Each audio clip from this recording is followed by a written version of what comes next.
When we think back on 2014, many of us will remember the Ebola scare. The out-of-control virus killed thousands in West Africa and then made its way to the U.S. Because the illness was so unique, many did not understand the gravity of its contagion, and the virus spread like wildfire, creating the worst Ebola outbreak of all time. Spreading fear around the world was a group that was relatively unknown prior to this year, the Islamic State. We saw the rise of a new terrorist threat throughout 2014, this one more gruesome and frightening than the others.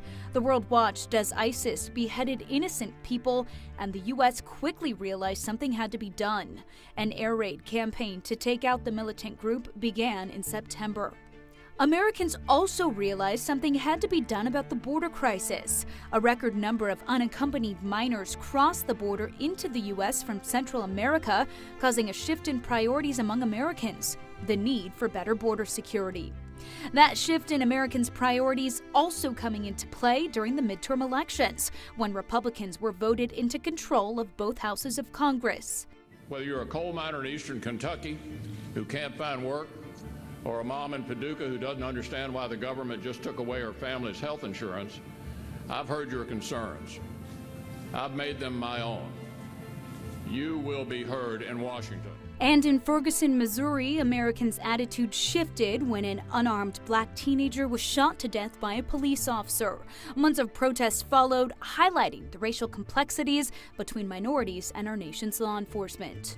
Protests and violence also taking place in other parts of the world. In the Gaza Strip, the already tense relationship between Israelis and Palestinians gets worse.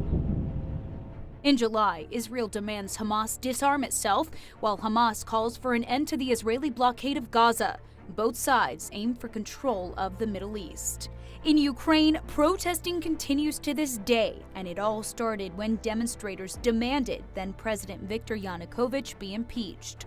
Russia then refused to recognize the new interim government, and pro-Russian rebels took the fight into Ukraine.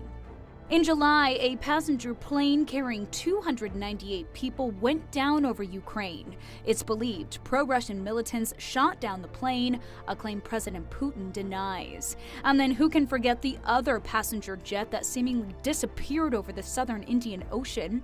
Malaysia Airlines flight MH370 went missing in March with 239 people on board from 15 different nations. It's believed the jetliner crashed into the ocean, although no trace of wreckage has yet to be found. In some lighthearted fun, people everywhere drenched themselves in cold water for the Ice Bucket Challenge to raise awareness for ALS. Even some of the One American News staff took part. Sports enthusiasts all over the world watched Germany clinch its fourth title in the FIFA World Cup, and Malala Yousafzai became the youngest Nobel Peace Prize winner for her quest for a girl's right to education.